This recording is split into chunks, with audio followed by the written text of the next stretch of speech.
demonstrate significant financial need if you are from an underprivileged background, or if you are a first-generation student. These are all reasons that will probably give you a higher chance of receiving the award, and it's important to have a good personal statement in which you tell them more about yourself and your background and why you're interested in studying abroad and things like that. And this is in general for applications of all kinds. It's important to show that you're an all-around well-rounded student, and you're not just studious and you get those A's, but you also engage in extracurricular activities, whether it's leadership or just being engaged, community service, different things. These are all factors that will contribute to your application standing out amongst others. So make sure that your entire application, and especially the personal statements and longer answers, essays, are grammatically correct. I would suggest sending your application to friends or professors or people that are good writers that could critique what you wrote and offer edits and revisions and make sure that everything is grammatically correct, spell check, vocabulary. All of this is important. It should be professional, but it's also okay to add a personal touch, and you don't have to be super formal, but just professional and appropriate. So these are all general ideas that are useful for any kind of application, but here I will offer some more specific pointers for the Gilman application specifically. So when you're applying, have a specific place in mind. Don't just say, oh, let me have some money first and then I'll figure it out. I just want to study abroad. You have to know where you want to go and have a plan by the time you apply. They will ask you about your program of choice. So offer particular reasons why that place that you want to travel to captures your interest. For instance, don't just say, oh, I want to go to this tropical place because I love the beach and I want to eat mango and passion fruit and sip mimosas and blah blah blah. Of course it's fine if you enjoy a place, and everyone wants to have a fun time when they travel. But point out things about the culture and academically that you feel you could benefit from. For instance, let's say I'm majoring in Chinese literature, so I think that going to China will enhance will be useful academically toward my degree, and then elaborate more and say what exactly you want to do there, and do some research in advance. Find out about the program, find out about the location you'll be living at. Like be prepared, like know what you're talking about. It's good to appear well-informed, and it's good for yourself just to know. You should know details about a place that you're applying to. Another thing you could say, for example, I appreciate experiencing different cultures and learning about other people. I am studying anthropology, and I feel that such and such place will really enhance my cultural experience and knowledge. Things like this make it personal and specify why this place and this country appeals to you. Why not a different place? What's special about this place? So another tip, and I think I saw this on their website or on one of the blogs related to ideas to applying for scholarships. Yeah, you should check their website for tips. And then there are also other outside programs that are affiliated with Gilman that will also guide you on how to apply for the scholarships.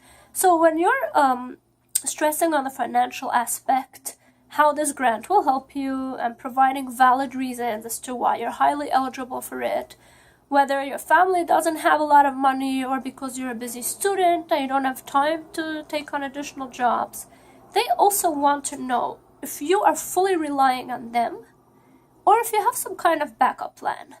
So there are other scholarships that you could apply for. You could do a GoFundMe where you could ask your acquaintances for help. So they want to know, if you are not awarded this scholarship, do you still have a plan to make this trip happen?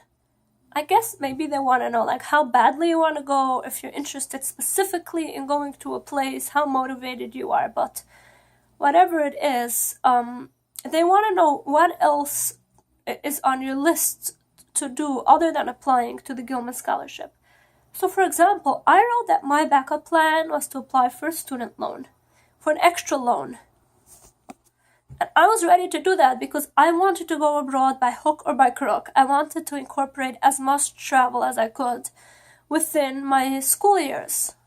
And of course, it's much better to have a grant than to receive a grant than having extra debt. But that's what I would have done if I didn't receive the scholarship. I mean, that's what I've done throughout the years in general. Every semester I receive a different amount of scholarships, so sometimes I take out loans based on how many grants I received. So I'm always grateful to receive extra scholarships, of course, because it lightens my load of loans that I'll have to pay back eventually. So in terms of what you could think of as a backup plan, and you all know your situation better, like you know what your options are, but some people's families would pitch in. For some people, taking an extra job would be an option. Uh, some people have savings from before, so they know that they could rely on that. So, in general, also, it's never good to wait for the last minute. Apply earlier. It's never too early to get your application ready. And there are also other scholarships that you could apply to, and this is also why it's crucial to apply early, because all of it takes time. It all adds up. Sometimes they require a letter of recommendation from professors or from different faculty that know you, and it takes time. So start early. It's very important to start early. For other resources about scholarships and other tips for going abroad, just a few off the top of my head are go overseas, studyabroad.com. There are various websites that you could check. I'm going to try to link more in this video description as well. So just always Google and see if there are other things that you could find out about. I mean, there are so many scholarships out there, and everyone has unique circumstances and a life story that makes them more or less eligible for certain scholarships, rather than another person. For some people, being a first-generation college student could make them eligible for a lot of scholarships. That is a pretty common one from what I've seen. Your level of income, your family income or your own income, also depending on your age and if you're dependent or independent when it comes to finances. Your merit scholarships, which go by your grades. So regardless of how much money you or your family has, if you do well in school, you will get rewarded. People of specific ethnic and racial backgrounds may have more resources available to them. I know I'm Jewish, for example, so I'm receiving some scholarships in general for school just for being Jewish, and specifically it gets more specific, but that's just an example. I know in my previous school there were scholarships available, special for if you're Black or Latino, for example. So these are just some examples, but in general, I highly recommend going to your school, go to the scholarship and the study abroad department, and inquire what they have available out there. Research their study abroad program, and often they will have their own private funding available. When I went to Greece, for example, 2.5 years ago, my school at the time paid for most of my trip, actually. I didn't even have outside scholarships. This time around, I'm in a different school. My current school has limited funding, so I relied mostly on Gilman. It's always good to have options. It's never too much. Like, even if you receive multiple scholarships, you could always use the extra pocket money and enjoy it toward your travel. So apply to more than one for sure, even if you know you're receiving something. I wish I knew about more scholarships because when I started school, because at a certain point I took out a lot of loans. I didn't have that knowledge that I have right now. Just searching for scholarships could be a full-time job.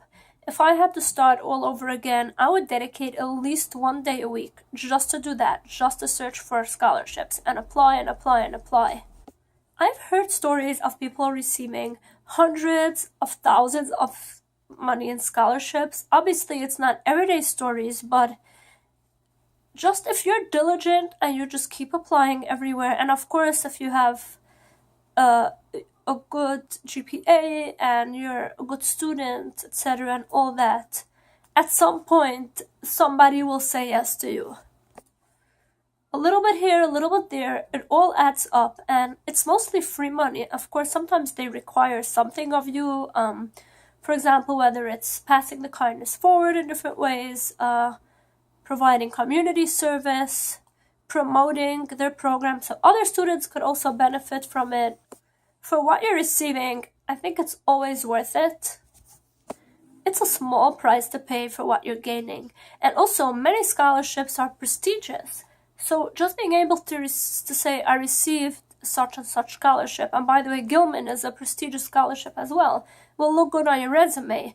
And they might connect you to other scholarships or other networks afterwards. So besides for the actual money, there are other benefits to receiving scholarships. Yeah, it reflects on who you are as a student or your scholastic success. So even though, keep in mind that you may get rejected many times. I've been rejected plenty of times, but even if you receive 1 out of 10, it's still worth it. So good luck with the applications. If you have any questions, feel free to comment below and I'll respond. I wish you all the best of luck in your journey, both in your travels abroad and in your academic journey.